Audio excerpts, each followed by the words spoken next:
Hello and welcome to the Mystic and the Moose. And so I'm Radagast. I'm being the Mystic here. And of course, we have Raksha Moose. Hello, Raksha. Hello, how are you this evening? I'm good. And thank you for joining us again for our fifth Mystic and the Moose. And so we're kind of weaving a little bit of a community narrative in these talks. A narrative that has an additional component in your shows that you do on Sunday and Thursday night. You can always announce the times. And I've been getting good feedback. Not vast viewership, but the feedback to me is what counts. That the content that we're offering is enjoyed by those who want to enjoy it. And so the words that I kind of was working around for this show was coherence and intention, and how they really work together. And for me also the word intent being the word that we replace hope with. Because we must remember that hope was the last thing in Pandora's box. Yes. So if it came out of a box of fuckery, even though it sounds kind of nice as hope, we should probably know hope for the fuckery that it is. Yes. And that brings us to, well, what would you do without hope? You would have an intention. An intention that failure is not an option unless it presents itself in your lap. Failure does happen, but it's best if you don't have it as one of the options in your intention. And it's only failure if there's not a lesson learned from the experience. Okay. Very true. Mistakes I've made, and especially as a musician,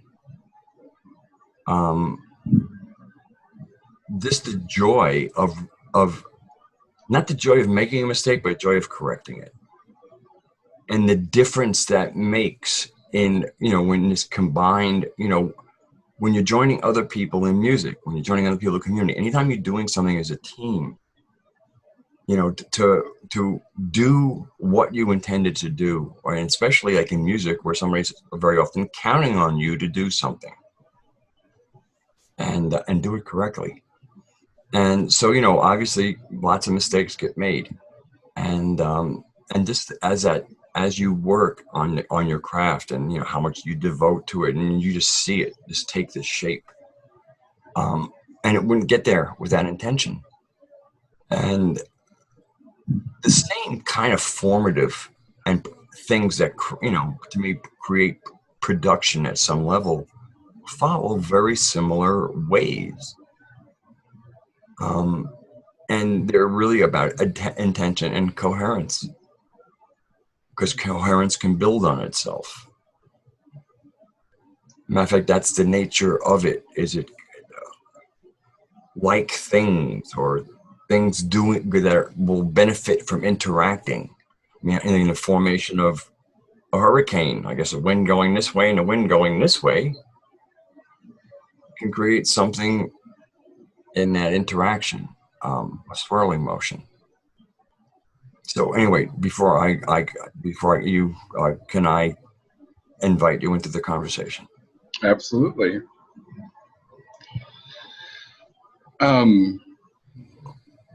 When I look at the two words, my focus is more on the second word, and that is intention. Mm-hmm. And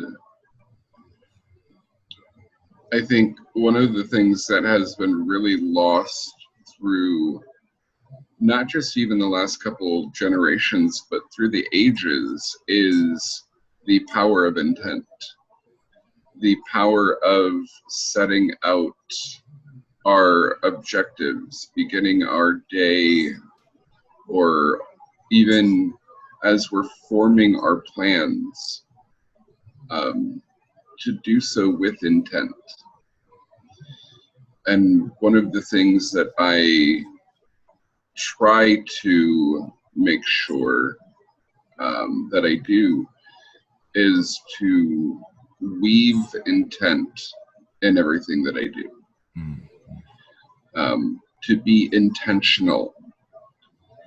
And in doing so, I find that there is a more defined purpose, a more defined route on how to get from where I am to where I want to be.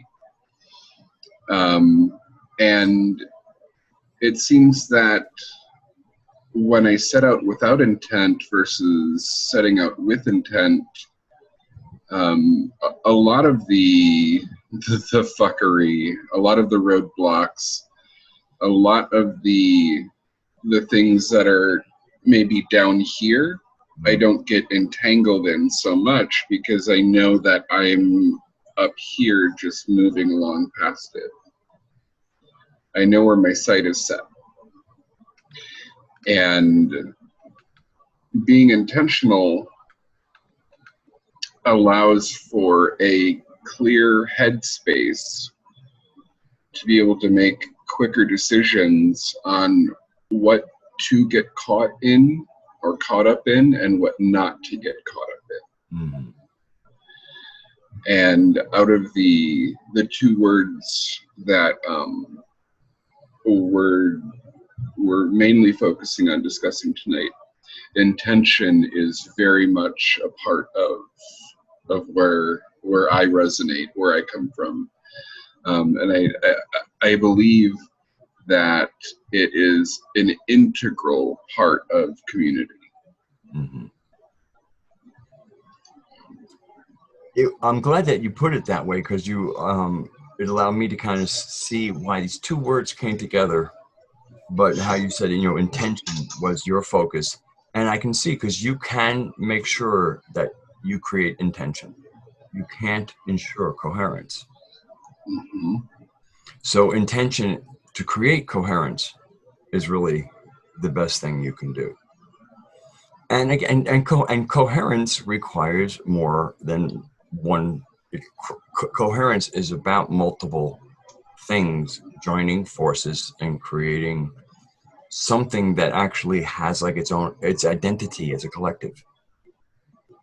Absolutely. And so in our talks and in your ongoing shows, which change, you have Moose Lodges. I mean, you might be able to run through the names. I'm not handy with them.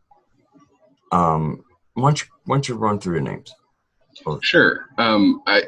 The way that I set up my channel, again, is very intentional. I set out to create a space that wasn't what is normally seen on YouTube. And it was the idea that it would be like a house or a community center with many different rooms, and each room would have a title or a sign above it. And that would basically have a descriptor, so that when someone would see the title of the room, there would be a basic understanding of, this is what I'm getting before I enter the room. That way, if someone doesn't feel like experiencing that type of journey or that room or that discussion, they wouldn't have to waste their resource, and they could go about other things. And so the mainstay is the Sunday night, I call them volumes, again, intentionally, because as I say, I don't have episodes live on air. And if I do, you'll know. But Sundays at 7 p.m. Central, 8 p.m. Eastern is Walking with Moose in Nature. And that is more of a relaxed, laid back, kind of a walkabout conversation, where we'll we'll stop and I'll point something out and I'll have a little bit of a monologue and then we'll have a discussion. It's interactive with the live chat. And that's pretty much the format for Sundays. Every Sunday is going to be a walking with Moose in Nature. Thursdays are more of, if Sundays were like milk and honey, Thursdays are more the meat. And so those open up to different rooms, like When Nature Calls. That is a call and response room for what is happening in the shamanistic and greater mystic community, to point out either poor or downright improper teachings, and to course correct or bring correction to those, as I call, death breathers, or to point out really healthy and revitalizing teachings, and to give credit where credit is due, and to spread that life and that love. So again, that would be one of the rooms, When Nature Calls. Another room that's kind of popular is Moose on the Loose. And that's kind of a mixed bag of you don't quite know what you're going to get.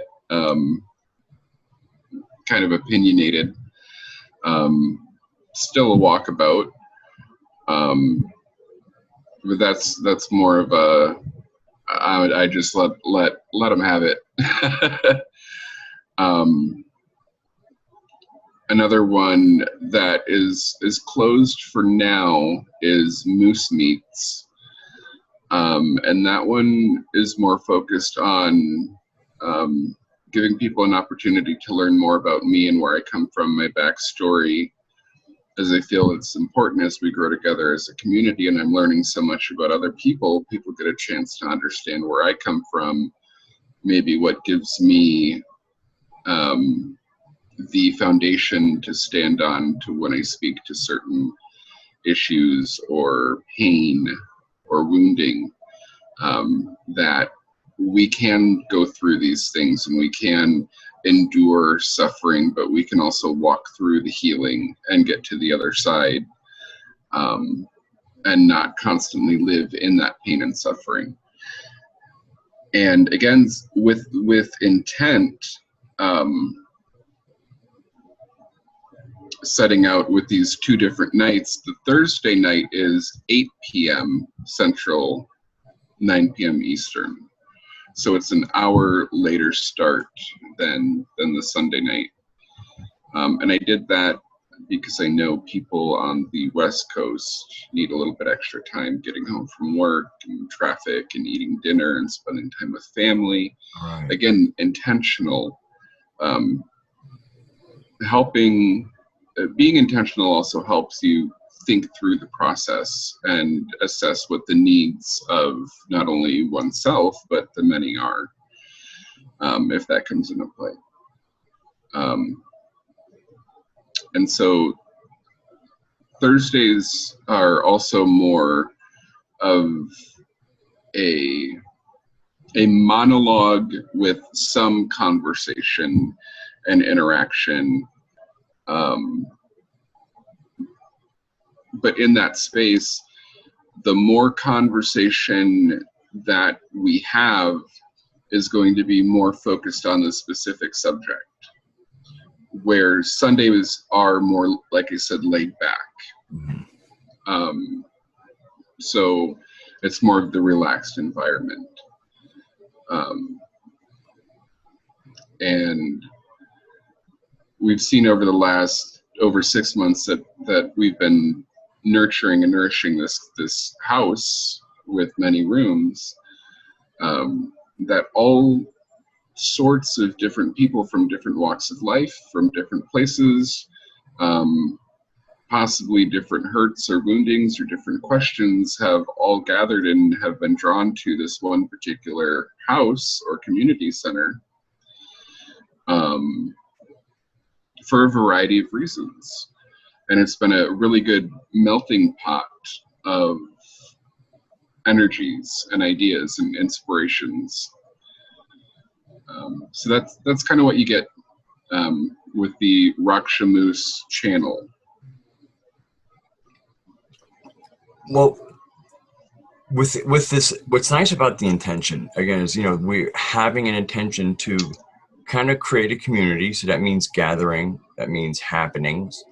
So, you know, your regularly scheduled shows are happening. Jerry's Hive is happening. Matter of fact, it's happening right now as we're recording. Then the show Nox Mente that he does with Niche, which now has its own YouTube channel. So I have to add that to my favorites. I think it's Voc Noctes or Vos Noctes, VOCNOCTES, I think it is. It could be interesting trying to find them with this new channel. And but they're doing that, and I know there's other things in the works that people could talk about if they wish. But there's this whole broadening, and of course C.W. Chanter's being C.W. Chanter and going through what he's going through. And just this kind of interweaving. Like, I know when you and I finish the show and we're done with the after show talk, we'll probably go jump over on the Hive. And you have Mystic Brew. Right, and I have Mystic Brew, and I think I'm starting to come back into gear. Like, as everybody knows, I went through a little something, and but I've managed to shift out of that gear. It wasn't a bad gear, but it was a little dissociated.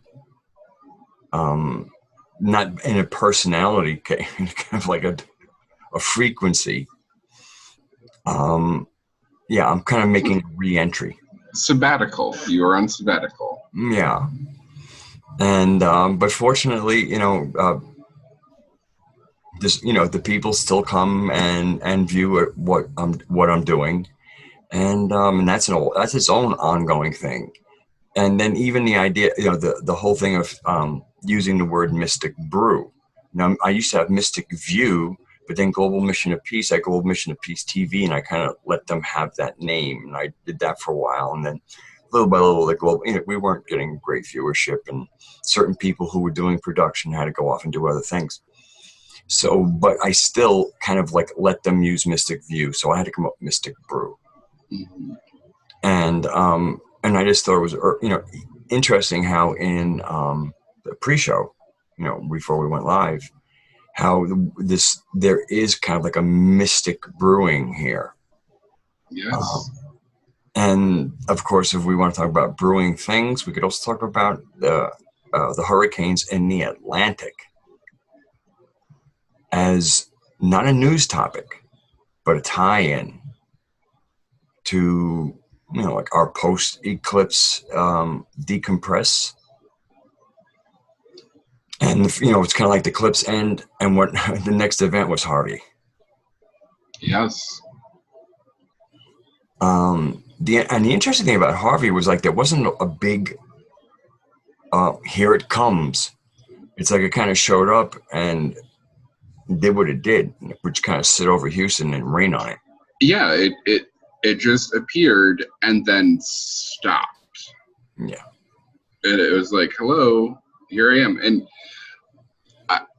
this is the first place that I'm saying it, and I don't know if it's kind of awkward to say it, but there's something for me a little symbolic about the name Harvey being linked to Texas. Mm-hmm. And then it just sitting over it.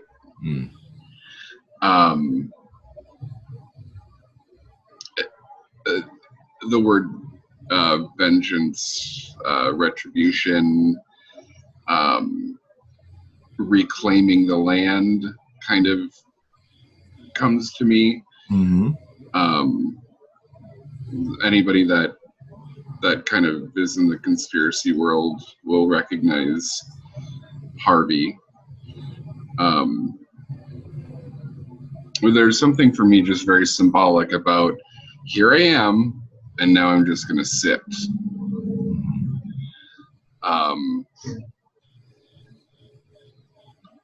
And just to jump ahead very quickly, what they were saying was the amount of time that it took, what Harvey was moving in an hour, Irma was moving in like 3 minutes.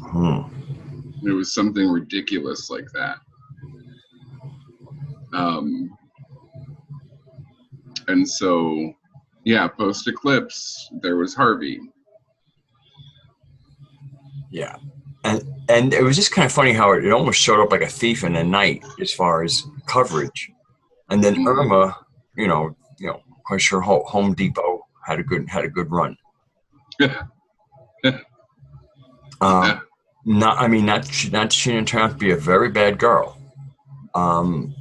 but it could have been a lot worse, and those wins could have been a lot worse. Small comfort, and because you have skin in this game. Yes. Or should I say family?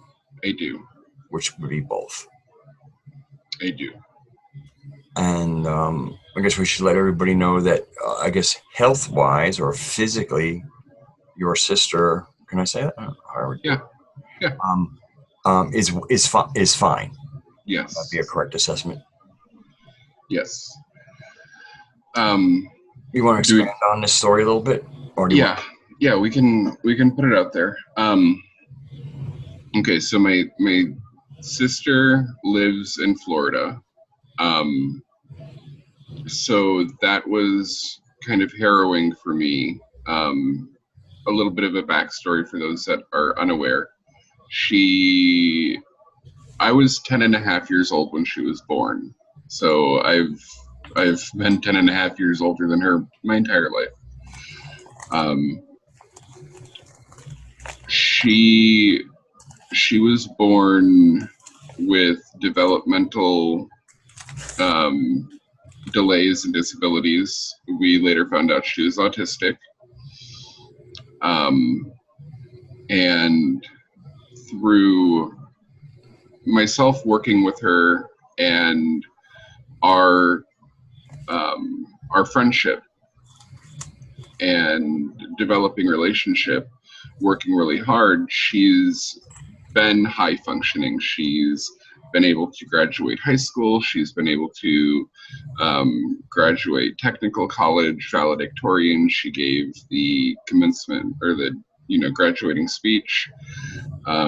She even has her driver's license. She has a group of friends. So she's been able to excel where others might not have been able to.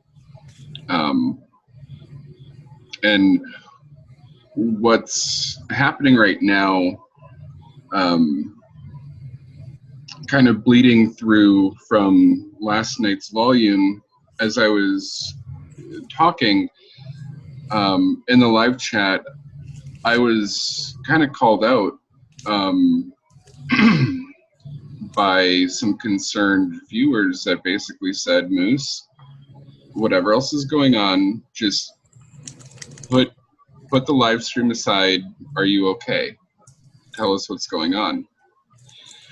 And I was only able to, at that point, explain that the situation my sister's in right now is that although their area didn't get absolutely destroyed, the type of work she does, she's basically out of a job.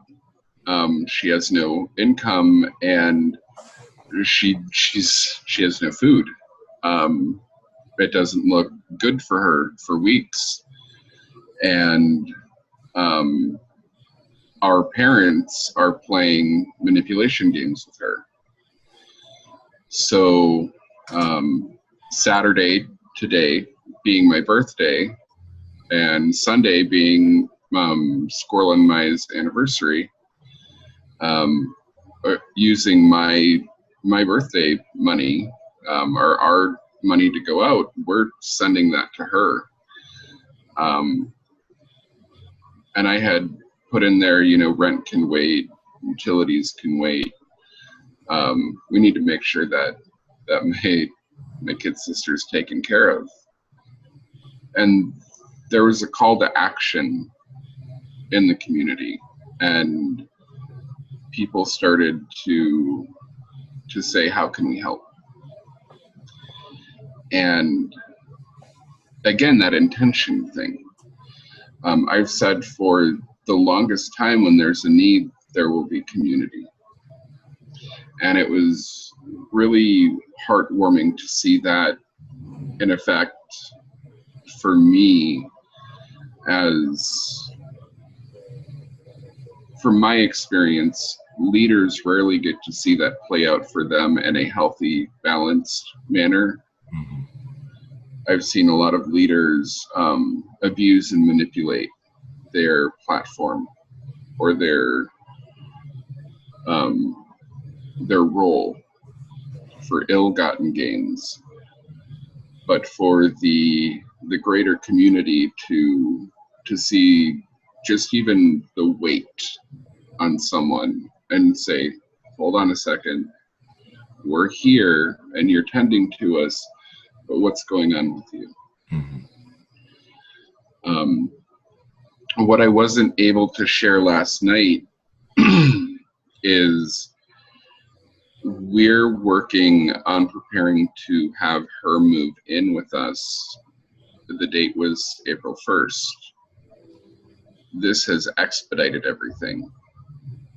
So she's going to be moving in the next month or two. It's not feasible for her to be down there. And essentially, we're now trying to juggle 2 households. The reason I couldn't state everything in full last night is because our parents had not been informed, and they play games to sabotage. It doesn't matter who, but if they can sabotage one person to spite another person, they'll do it. And I needed to make sure that I didn't overstate too much to make sure that my sister had a fighting chance to be able to do what she needed to do to not only survive, to be able to just make it through the next couple of weeks with groceries and a little gas in her car and, toiletries,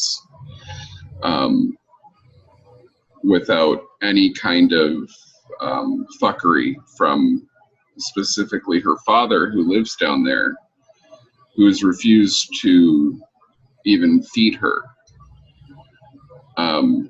And as a matter of fact, before we started recording live, I read to you the message that he sent her, Mhm. which I won't read on air, but she told him today, and he's already trying to gut her. And it complicates it a little more because my mother moved up here and stayed with us for a little over a month. Originally, my sister was supposed to move up here. We knew it was going to be one of them. At that point, she decided to stay down there. My mother moved up. So my mother's up here. And it's going to be one of those situations where it's just unnecessary conflict and drama for the purpose of conflict and drama, when it's the fate of someone who's working and trying so hard to find their place in life. Mhm. And I know the type of help that's needed. I know the resources that are needed. We can only do so much.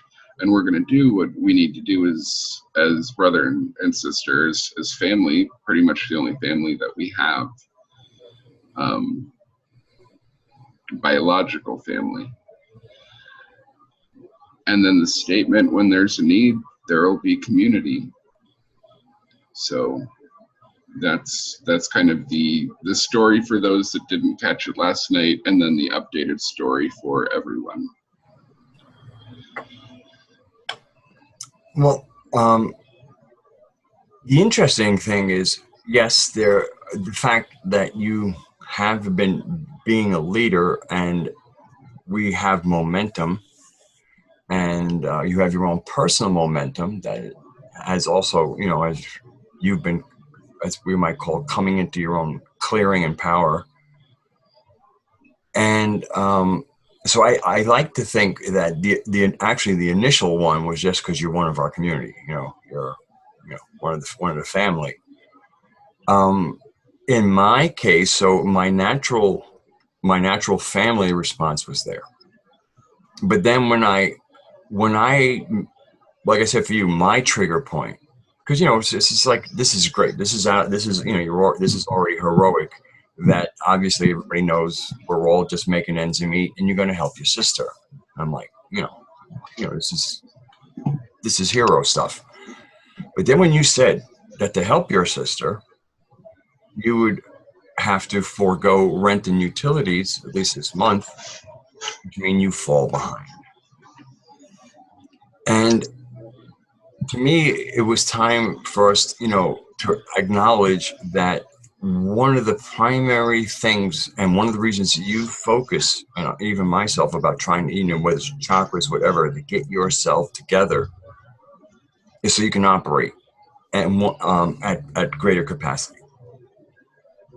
And stress is the silent attacker, the one thing, and it's the one thing that a lot of us that do have to watch our money, who do have to manage it with great care and skill, that can fall prey to these stresses because of the vagaries of life and these quick little emergencies. It's not long range, it's not chronic, but this acute thing can turn into a chronic thing because the extra that would be needed to fix the acute isn't in the equation.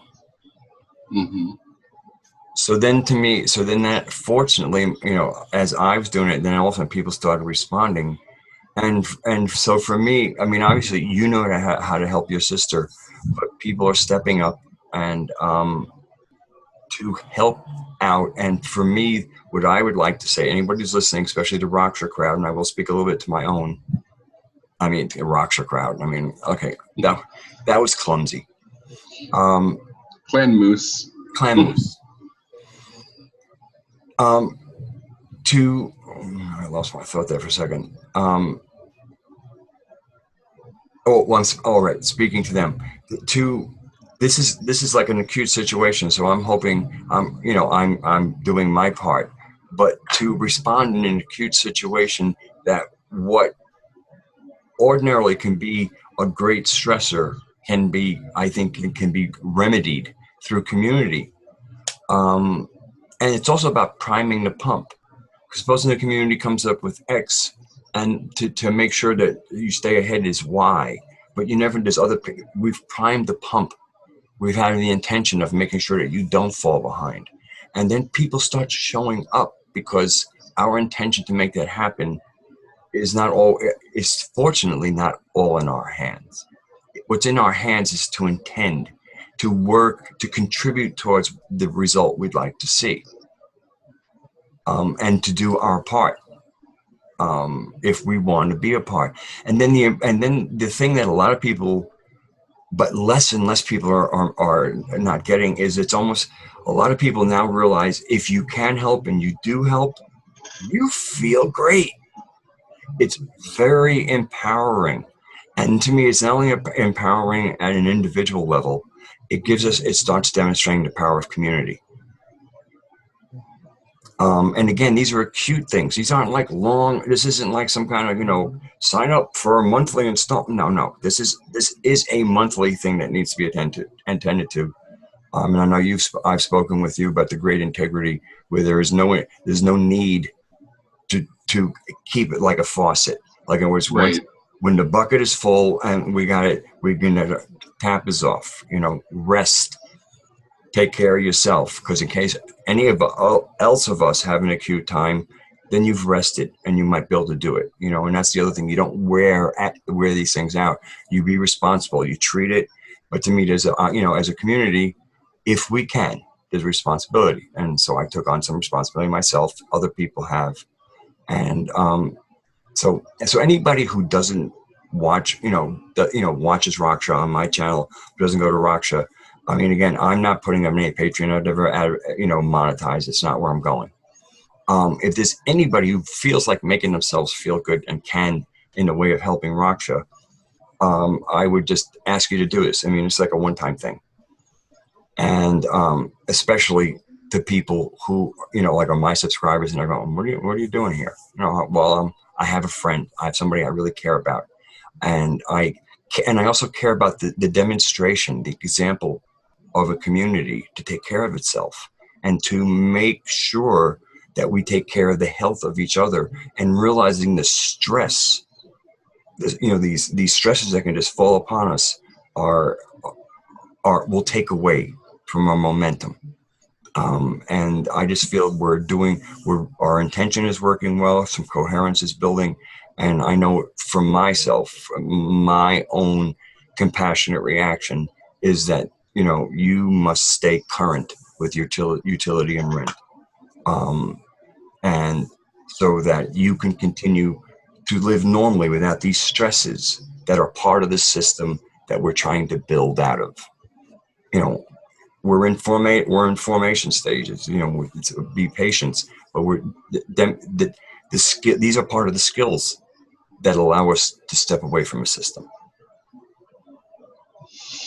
I know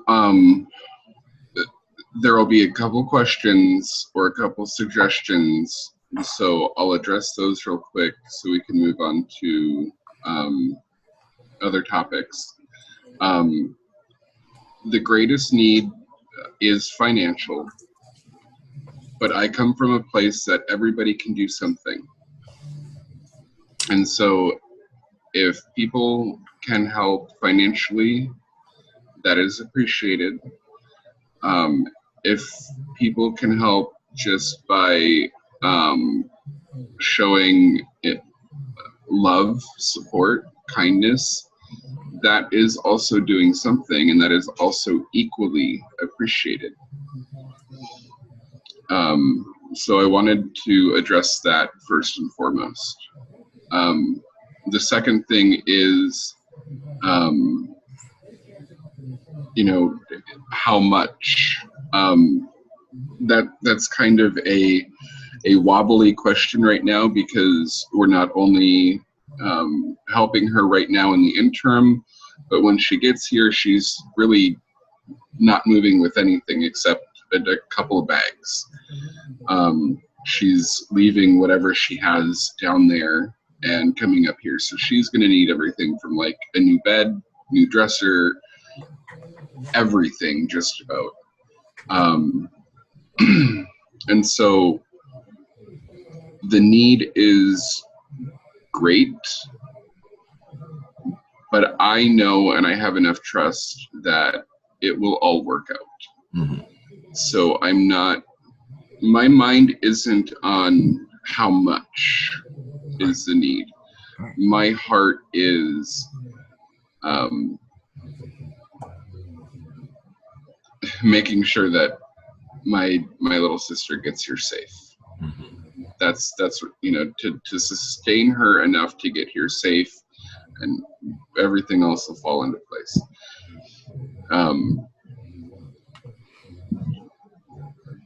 I know that you said that you would put my PayPal in the description.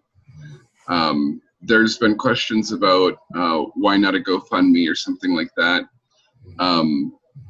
Part of that is the parents' interference, and any time that they can put their fingers in something or mess with something, they will. Mm-hmm. So just like when I needed to raise funds for Hera's surgery a couple years ago, I'm just going to keep it with PayPal. Yeah, they take less also. Right. And if you just do it to an individual and not a business, they don't take anything. Yeah, send money to friends and family is the have. Yes. And that way I can send what I need to send to her, and then also keep here what needs to be kept here, so that not So there's a padding for when she lands here, to minimize any potential waste. So those are the few things that I just wanted to address. Okay, why don't you speak your email now, and then I'll add it to the description. My email is theinvisibleprophets@gmail.com. And that's how you are. That's your identifier on PayPal. Yes. Yes. And with that, and that's, I can turn around and take that and immediately get an electronic Walmart gift card and send that email to her within under 2 hours. She can get food, toiletries, whatever she needs. That's another reason that I preferred going the PayPal route instead of a GoFundMe, where you're just waiting for stuff to trickle in or waiting for a date for it all to be collected and gathered and sent. Since this is more of an emergent situation, as things are coming in and as things are needed, it can just be collected and sent. Yeah. Or saved for a cushion as needed. Yeah. So thank you for allowing this space for that. Well, it's, so, part of being a community is that, and really sharing is occasionally there are things to share that can almost be embarrassing. And that's why in sacred space, and you almost had to be reassured. We know this, but there's just, there's that sense of dignity. I won't call it pride. It's that sense of dignity of, I want to do this by myself. And every once in a while, people on the outside have to go, no, you're not, you need help. As we were talking last night in the after show, and I think this was after everybody else had left, I said, for me, it was a humble reminder as I teach other people this very same thing. It's the difference between being in need and being needy. And it's okay to be in need. And if there's a need and you don't state the need, how are other people going to know? Right. And if they don't know, how are they going to be able to help if they can? And it is difficult for me to ask for help when I'm in need because of what I grew up in. There was always some kind of manipulation, some kind of string, and you didn't always know that there was a string until, you realized you got your need met, but then there was a leash that got yanked a couple months down the road. And I know that that's what was being conveyed during the live stream last night when I was told to take a seat and spill the beans. And I'm very grateful to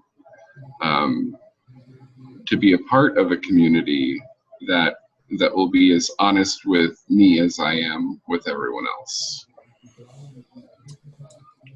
Well, this also, again, as we've been saying, this part of this is like, what can you do online where, geographically, not near each other? We can learn skills. We can learn skills that online that have every bit of applicability and relevance in real life, and usually more so. But they're skills. And, like I wrote down this word, historical trajectory. And in this case, I mean his history, with the emphasis on his or their story. And so the fact that much of the trajectory, much of what we think of ourselves and who we are is based on this history that was taught to us.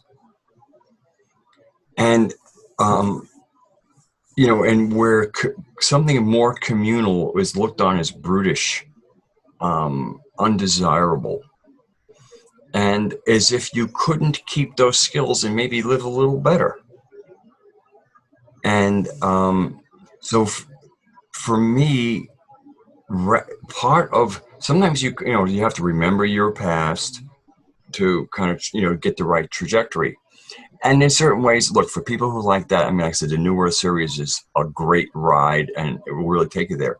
But the other way, it's because we're always kind of forging ahead, is we just start doing what some of those of us who have remembered, we start acting in that fashion. And then that kind of becomes an example of a way of interacting that is based on that community model, that brother and sisters keeper, and acknowledging that creates a coherence, and that coherence is strong. What did I write? Something about a stream. When you feed a stream? Oh yeah, that would right. We're kind of creating the stream, and when you feed a stream, it will create its own path, as long as it's still receiving. Right, that stream continues to be fed. It becomes a force to be reckoned with. And I'm not saying intimidating. I'm just saying it will create its own path. It's not a destructive path. It'll create its own path. And so what we've been doing, what you've been doing for some months at the Moose Lodge, on your channel, and what I've kind of undertaken with you, because behind everything else I was doing is this other thing about community, and being in Omega, seeing one way how a seasonal community was built, how it operated, great stuff there. But seasonal, is, well, it's seasonal. But there were just certain understandings that I needed to have. And even now, it's almost like the skills and this experiment that we're doing here, this, intentional experiment to do something, is to me is rewarding as any other like real world thing I want to do. And I also feel that whatever this real world thing I might like to try and do, if I can, the skills that we're developing here, what I'm learning myself, just enhances and brings that desire to see that come to fruition closer to the ability for it to be successful. Should it? I mean, there are a lot of things you can plant. A lot of times you don't get anything from them. And usually it's because you didn't know enough about gardening. And I like I like this very organic, natural metaphor, because we're talking about people. And to me, a real return to who we are is being organic and natural. Not feral, not wild, but natural.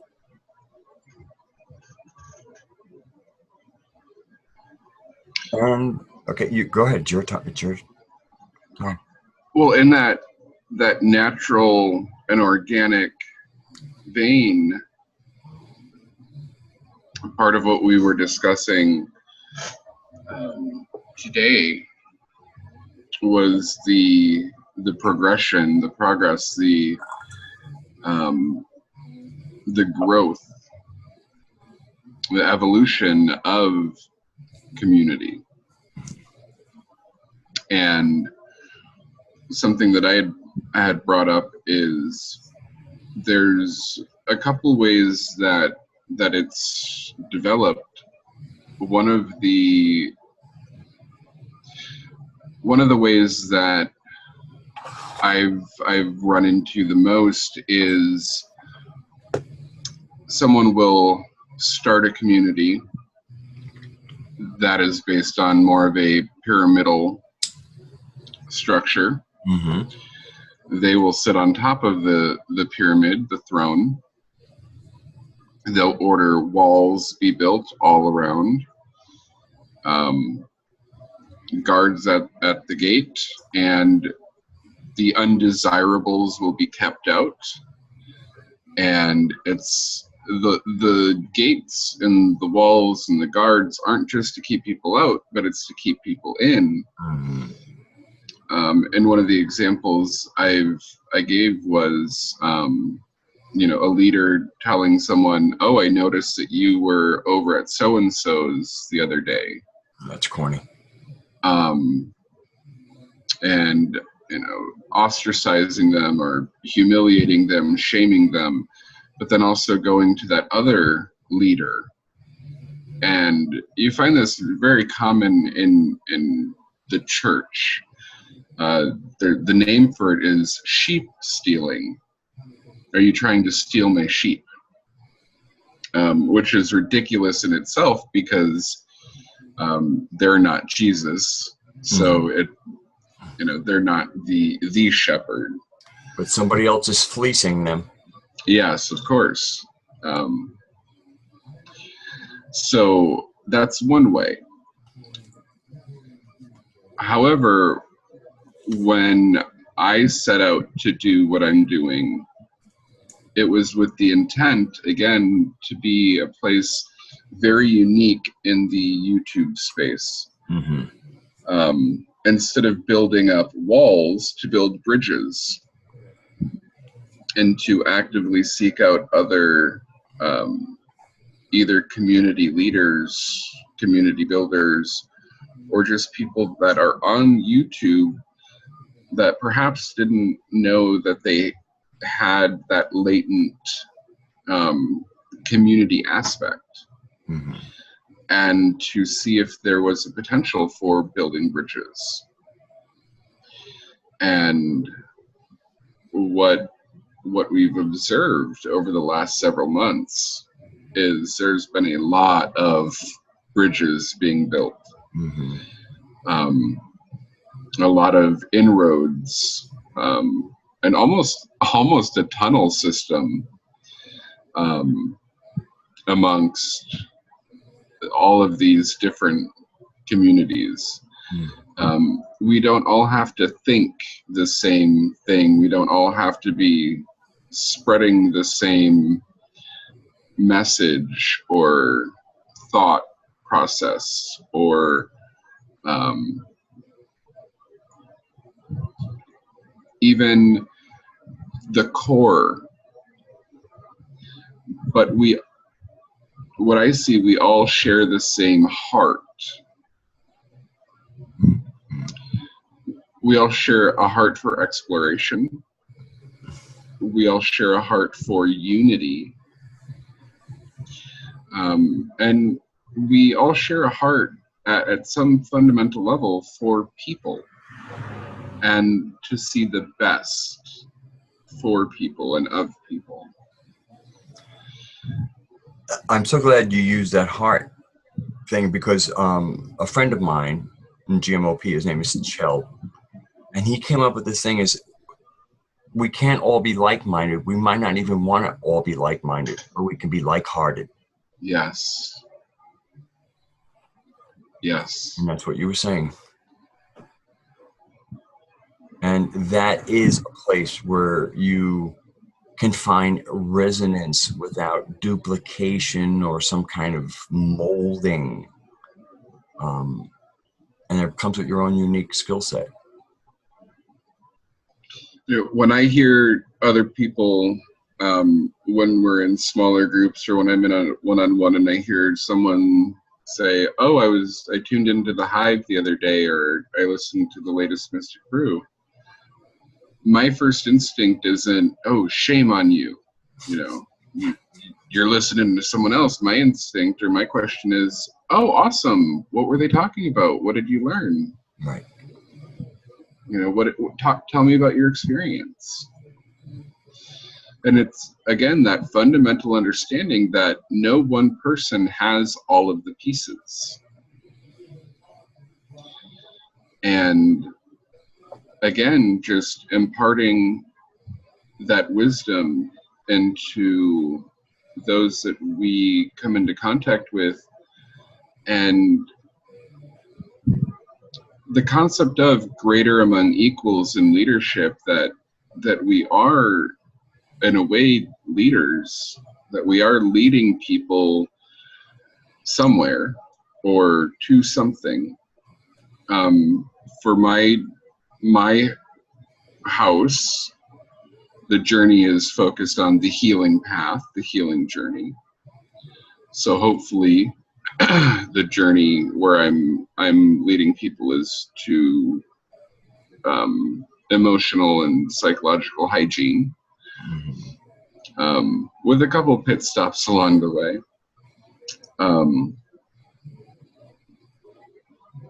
Is I can't look at myself and think that I'm it. Mm-hmm.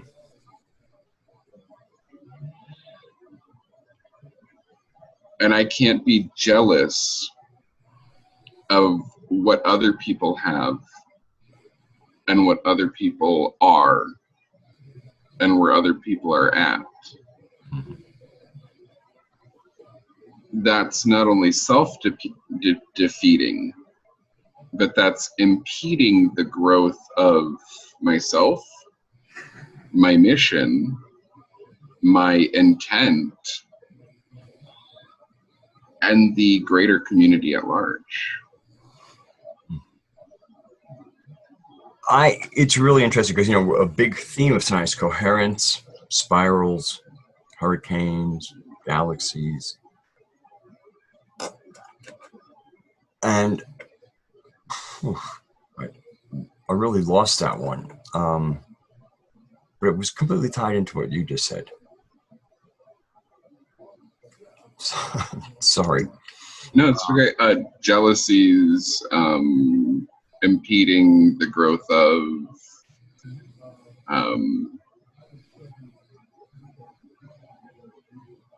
I'm not the only one with all the pieces. Oh, yes. And so rather than like, a pyramidal thing, really what kind of happens is that the people who kind of like really want it and kind of join up and, it's like I come and I make sure I'm a moderator, so I make sure I'm there and, contribute to the conversation, just doing something. So what kind of happens is, because there's a certain place where all the action is spiraling out of, you become the hub. And it's really more hub organizing and not this. So you don't really have leaders, as you have who's inspired, who want it. So somewhere in that hub, creating the hubbub. And then that attracts, and then things start to spin a little bit, and so that it just seems like that was almost like a sub theme, not so much in the language, but very much a theme, with the hurricanes and the stirring of the post eclipse emotions. That's for Western civilization, basically. It's Western civilization. It's the Atlantic Ocean is, America's East Coast, and there's Europe. So, boom. And so to me, there's a real indication of quite a bit of psychic or psyche, collective conscious disturbance, being unsettled. And it wants some settlement. This is a, the weather, the psychological weather being expressed. And it really, to me, it's a big question of Western civilization. And it needs a bath. Where has it brought us? And in all of this kind of what looks like some fairly fishy history making, does it even tie in? Is it even coherent? I did lose my train of thought there again. Well, you were talking about history, and you brought that up several times tonight. I think part of what we're experiencing is a questioning of identity. Yes. Yeah, what I meant about the history is that like Western civilization is built on this trajectory of what we think, basically Greek, Roman, European into the New World. There's like kind of this trajectory, and it's full of its heroes who are supposed to be our heroes, great accomplishments, men of renown, and a few women thrown in. And this, for some reason, I'm like having mental blocks trying to stay on this particular subject, as if it's like being impeded. But I know it's about history and trajectory, and I'm really struggling to get the finish this thought that I keep on trying to finish. It's really odd. Well, the word his story. Whose story is it? Right. Right. So Western civilization, where we are today, is that trajectory. What kind of like what that history built upon and tells us who we are is where we kind of find ourselves, supposedly evolving from those Greco-Roman roots. And I think a lot of people are really questioning where we are, and do we want more of the same? So like, what is our trajectory?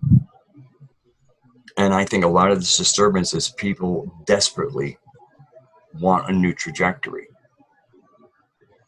And I noticed like Removing the Shackles is a YouTube channel, and she has a group called The Unfuckers, and her name is Danny. I can't remember her last name. I call it Danny Potty Mouth because she's quite a potty mouth. But they had a 2-hour discussion on community last night with their group. Community is percolating up all over the place. I mean, even in the the whole unity in the community and the Corey Good, that whole disclosure now type thing. Mm-hmm. But community is a huge buzzword, and I guess part of what the thing is, this is more than a buzzword. This is like something to talk about around the campfire, because community could perform a lot better. We can perform a lot better, and we perform our best in community because we do best as teams. And the current Western civilization has put everybody in their own little castle, kind of. And and you're king and queen of your own castle. It's a facade, and more people are realizing, no, I'm not neither a king nor a queen, and this looks a lot like a prison that I get liberty from. And that's the difference between liberty and freedom. Mm-hmm. I think the heart of what I'm hearing you express is we have history, but our mother is calling us to her story. Which she and to me, it's really our story. I mean, again, it's a building. She has her part of the story. What's our part? Mm-hmm. Because ideally, I mean, this is love that wants to know. Okay, I mean, there's things to do, there's things to change, and dream this with me. Because a big part of kind of the Gnostic kind of psychological groundwork is that we live in her dreaming, Yes. which feeds very beautifully into the concept of a holographic universe, or at least us experiencing a holographic reality, because we have a quantum observer, we have the Aeon Sophia to observe, to dream, and it's still different than people dreaming, because when Aeons dream, reality is created, and we live in that reality. That's our reality. Whether it's globe or flat, doesn't matter. It's our realm. And that's where our sovereignty derives from. It's where our knowledge of our rightful place on this planet, as natural as a cloud, as a blade of grass, as an ant. And there's that remembering, and of course, yeah, I hunger for that. But I'm as much as I was starting to get frustrated because we're doing something, to me, because I'm operating, and I feel like I'm operating with you with basically within what that dreaming would have as transitioning and how to recover this. So it isn't as important to, I mean, I like the backstory. I think there's great power in it, in, you know, connecting to Mother Earth, knowing that that's, if we're going to talk about divinity, if we're going to be talking about working with quote unquote God, that is really the applicable stream. But that's not as important as, I mean, I think it aids, but for certain people that could be a blocker. And so we can move forward in a fashion that is informed, to me, by that ethic, that dreaming, and it all works out the same.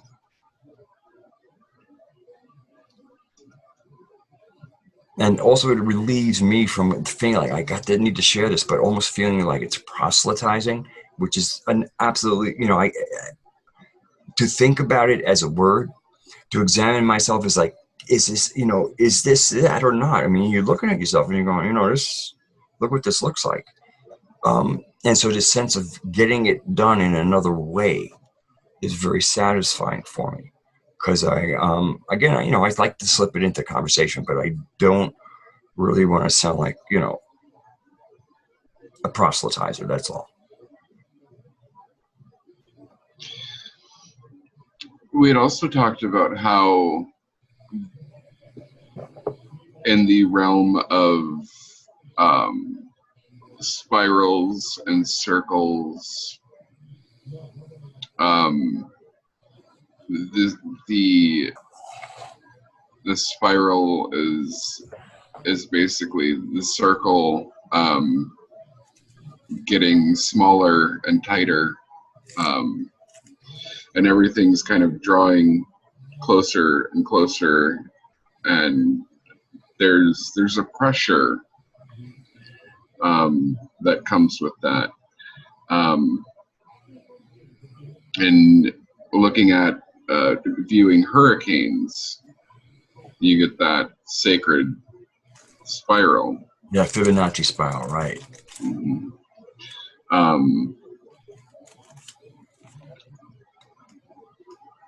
With the universe, galaxies.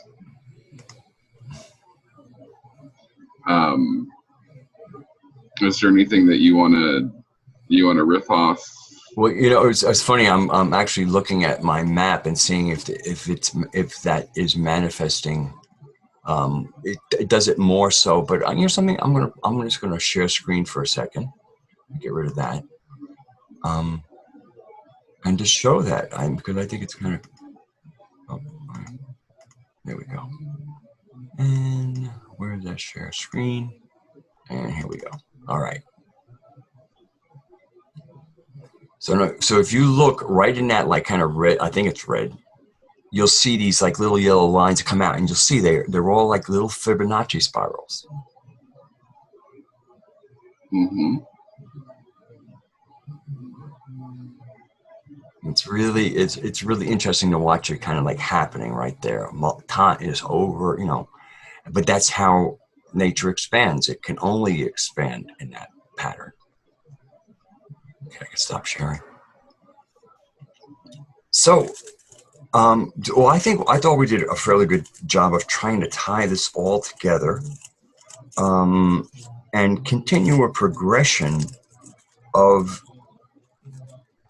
I guess, you know, more and more, it's almost like these things become like the campfire that we don't have to gather around to share with. And so we'll create these different meetings and different, you know, videos and shows, and they kind of serve as a campfire. Sometimes it's for two people and sometimes it's for more, but this constant exchange of information, just offered up to everybody, and everybody's all can hammer it and represent it, and it just it's just great to be a part of. And thank you, for consenting and participating in the Mystic and the Moose, and bringing what you do to myself and to my, the people who watch me and haven't found you yet. And it's just been good. I would have it on my channel if I didn't think it was the goods. So thank you again, Raksha. I'm very honored. And thank you for hosting.